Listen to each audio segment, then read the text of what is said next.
The Dawn of Gaming here with and Megan said. Hello! We're going to talk about PAX. Yeah, we are. First off, I would like to thank everyone for watching our videos. It's kind of cool to see all of the friends and people we don't know sharing the video and commenting and letting us know what they want us to talk about. And if you want to, feel free, comment below and tell us what you want us to talk about. But we're going to actually talk about PAX. PAX East in Boston. We were there last weekend, and that was April 11th to 13th.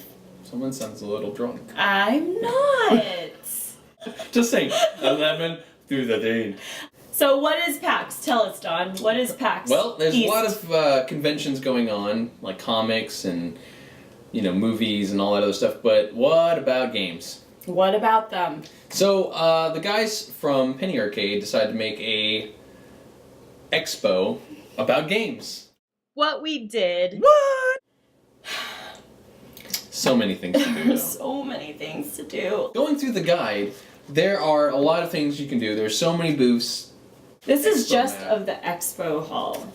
There's like hundreds of vendors there. And So many things. I don't even know if you can get to all of them. I know we tried.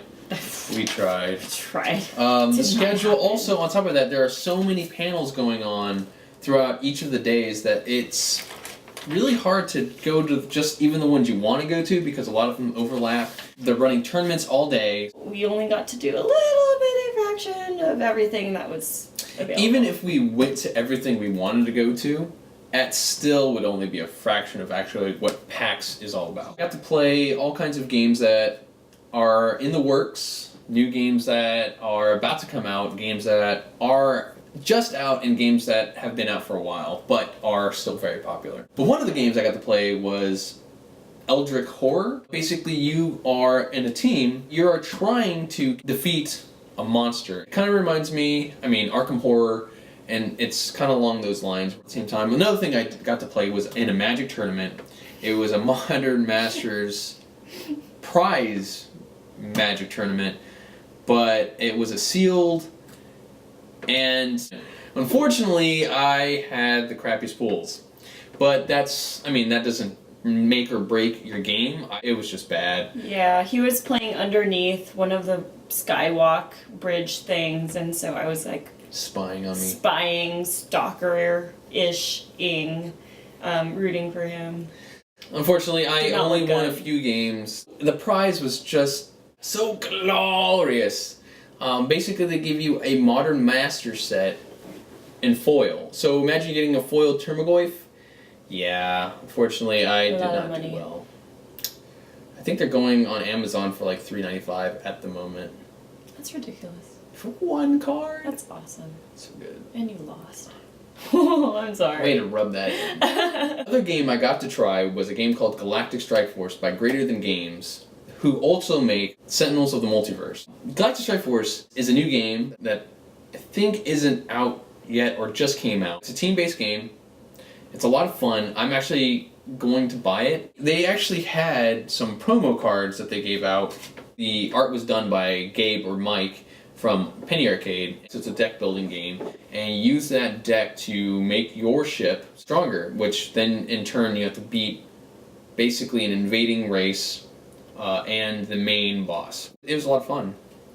Yay! Yay! Yay games! We also went to a bunch of panels. One of the panels I went to was the Meisters of Video Games panel, which was really cool because it had all of these composers who composed music for video games. It was moderated by Emily Reese, who is the host for the Top Score podcast on Minnesota Public Radio. So it was interesting to hear about their process and how they write, what comes first, all of that kind of stuff. We went to another panel. It's called Land My Job in the Video Game Industry, which is really quite interesting stuff that we got to listen to. Basically, a lot of people that are in the industry that don't do programming or any of that stuff. So you can actually get into the video game industry by doing other things such as like almost like catering, but like planning, like event planning, mixology. Another shout out I'd like to give out to is Andy Lunique. Sorry for butchering your name. Game Diplomacy on Twitter. for talking to me afterwards about his experiences and stuff, because I found probably his the most interesting. It resonated more. Yeah, it resonated. So thank you, Andy. I went to a panel called Sex, Sexy, and Sexism, Fixing Gender Inequality in Gaming. It was a really interesting, needed conversation about how women are portrayed and represented in games and outside of games, but in the gaming industry. It was a panel just full of really smart, intelligent women and 2 male allies, so thank you. We need those allies. And they were talking just about their experiences as women in the industry. It's a needed conversation in entertainment industries across the board. And let's just say all industries about gender parity. Moving on to events we got to see at PAX. We only stayed for Bit Brigade and Anamanaguchi's shows. I knew who they were, but I forgot who they were at one point because I was a real big fan of the Scott Pilgrim downloadable game for the PS3, and they did all the music. I was listening to them, and I was like, man, I don't know them, but they sound so familiar, and I was. We were sitting there at the show, or we were standing there just listening, and we're like, yeah, this is really fun. This is really energetic. So they have much energy. Yeah. And then the next morning, we were getting ready to go, and I was listening to Anamanaguchi, and he was like, wait, they sound like the Scott Pilgrim video game. Oh, that's where I heard them. They were so good though. They had so much energy. The whole place was jumping. Yep. It's just so much fun, and it was the tons videos of fun. that they were showing at the same time. There's no vocals, but it was still very like you had to be there to experience just how much fun it was. One of the last things we got to see, which happened on Sunday, was the reason why I really, really wanted to go to PAX at all. We changed our flight. And what I'm talking about is the D&D Live Acquisitions Inc. that Gabe and Tycho or Mike and Jerry actually participate in. They do a live D&D session with usually a guest. This happened to be Morgan Webb, which was the host of X-Play before it got canceled with Adam Sessler. And it was just amazing to watch live. For a person like me that enjoyed it so much because of the podcast and because of the YouTube videos, it was great. But even for people that don't know the podcast or even watch any of the live videos, what did you think about it? Don has been trying to get me to play D&D for the longest time, and we finally had one D&D session a few months ago, and because I have a really short attention span and didn't really know what I could do in the game, I wasn't really into it. I was trying to tell her you can do anything. Well, I didn't know that. Going to this, I was like, okay, I'm gonna sit here and watch people play D&D for 2 hours. And then I started to really enjoy it. It's 64, and they hit you with 2 of the 4 attacks. Okay. Oh my god. I might need a little healing. It actually got me a little bit more excited to play D&D again. And it kind of showed me what I could do in the game. So one of the things they gave out for the D&D was these D&D pins. A lot of them you could buy, unfortunately, instead of just getting them for free for doing a little jig or whatever they want you to do. You're doing a jig. Yeah. Well, they'll make you do some silly stuff. They did some signings, so autographs, Gabe and Tycho, Mike and Jerry. And I ended up getting in line for one of them, and they signed some stuff for me. They signed my guidebook for PAX. I got my badge for Friday. Friday badge. Signed. I got some of the cards from Galactic Strike Force, which are those cards I was talking about before, that he actually did art for the promo. I got Gabe and Tycho to sign those too. Another thing I got signed was this really cool D&D poster, because like I said, I was really into the thing, and so there's Gabe, and then there's Tycho's right there, and it's the D&D of them playing D&D poster, which is one of the cool things that I got. And we ran into Jerry. Yeah. He was gracious enough to take a picture with me. Really cool. what we saw and heard. Whoop, whoop. There were a bunch of cosplayers. Got to take a picture with a few of them. Jinx from the League of Legends game. I play ADC sometimes, and when I do, I end up playing Jinx. I got to take a picture with the Zeldas from Link Between Two Worlds. I got to see King Hippo from Mike Tyson Punch-Out, or Punch-Out, but we all know it's really Mike Tyson's Punch-Out. And he was actually really good as well. But Mega Man X was actually there, and I got a picture with him, and he got to do his Mega Man X thing. But he's probably one of my favorite characters, and I was glad to see him as a cosplay person. Was there any ones that you liked particularly? It was really adorable. There was like a father and his daughter, and she was maybe like 5 or 6, I don't know, but she was dressed up as Elsa from Frozen, and he was dressed up as Olaf, which was so adorable. So we got to go around to some of the booths, and one of the booths we got to go to was the Loot Crate booth. Yeah. And we got to check them out and see some of the stuff that they were selling, some of the stuff that were in previous crates, and it was really cool to see. And we also went to the Behemoth booth, and that was fun. They had little figurines for sale. They had like all these arcade machines where you could play all the games on like a double wide where you could play Castle Crashers. A lot of games that Behemoth makes were actually at the booth. They had a lot of merch that you could buy as well at their booth, which was really cool. They had a shirt with the pooping deer. I really wanted it, but I ended up not getting it. For those that don't know what Castle Crashers is, it's a 4-player game that you can download on the PS3 or Xbox 360 network. And it's basically a hack 'em slash 'em with a lot of hilarity. We were at the Bethesda booth, which at the time were showing the new game, Wolfenstein, and the game Evil Within. At the Evil Within part of the Bethesda booth, they actually had a setup where you could go in and take a picture of yourself on the Evil Within cover of the game. I ended up going to the Microsoft booth because there were some games that I wanted to try, and Killer Instinct happened to be one of my favorite games back in the day. So going to the Xbox booth was my main goal, was to play Killer Instinct. The other part I got to go to of the exhibition hall was the Borderlands 2K booth. They are showing the new prequel to the sequel of Borderlands. One of my favorite characters that you get to play is the Claptrap from all the other Borderlands, and he's a militarized version of a Claptrap, just has guns and stuff, and he's just going to be a crazy character to play. So funny to me that you get to play this Claptrap. It's just going to be so funny.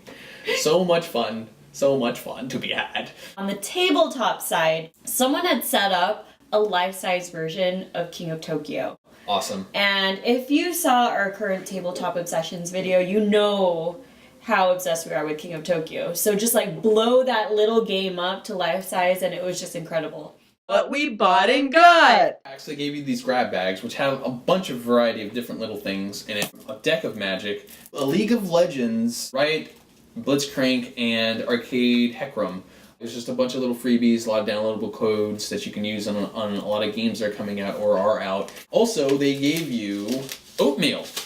This one is... Because you're hungry. Yeah. No scope headshot blueberry. However, if you're really curious about the oatmeal and you opened it up, there are actually Cards Against Humanity cards in there. Yes. So there was going to be 8 white cards and 2 black cards. A total of 27 different cards were out there in these oatmeal packages. We got some oatmeal packages. So if anyone wants to trade for dupes, because let's be real, we all have dupes, hit us up. Leave a comment down below or DM him on Twitter, and we would be happy to like see what you got. The cards are funny, obviously. They They're all have to be. game-based. Yeah.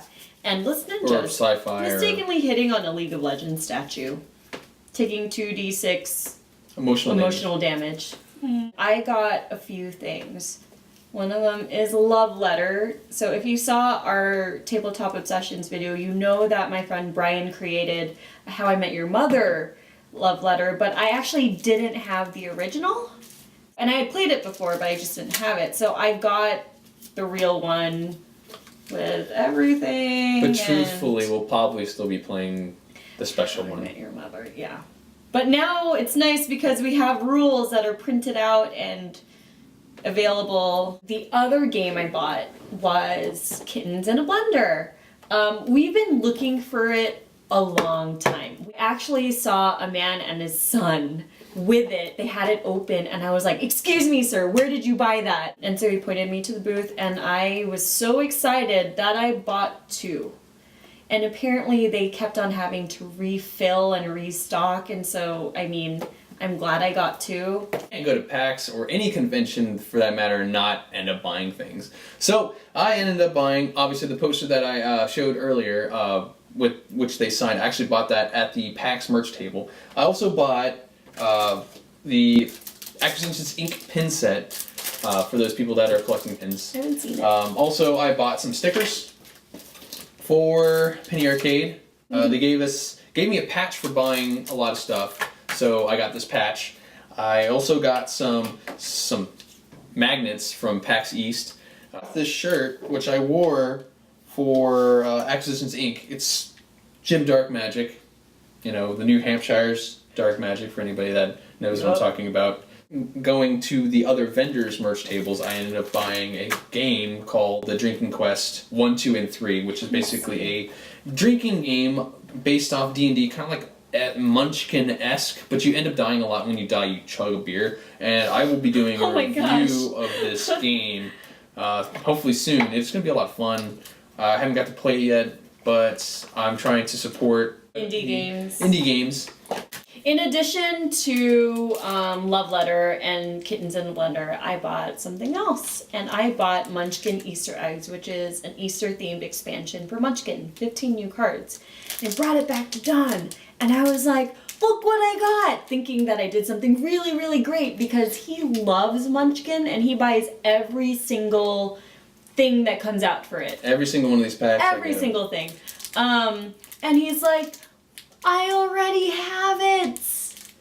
And each pack is not different. They have the exact same cards in each of the packs. So you really don't need multiples of the same cards, right? So what we're gonna do... In time for Easter. We're gonna give it away! Ah, confetti everywhere. So yeah. The giveaway rules. Like this video, subscribe to the channel, comment below. Bonus, follow me on Twitter. Woo! Alright, so there's that. Cool beans. So what do we think about our overall experience at PAX? Well, this is my first PAX. I loved it. It was a lot of fun. It was worth it. It was really overwhelming, but I had fun. I had more fun with the panels more than anything else because that's kind of my thing. I love the booths. I love the cosplayers. I love gaming. So I was at home. So that is our video of our review of PAX. PAX East 2014. Yep. Woo! It was a lot of fun, and it was. We're glad to share our experience with you. I'd do it again. I'd do it again too. Yeah, that's It's good. fun. So if you have any other questions or are wondering about anything, comment down below.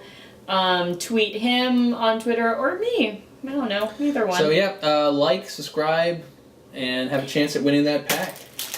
Munchkin. All right. All right. Catch you on the flip side. See ya.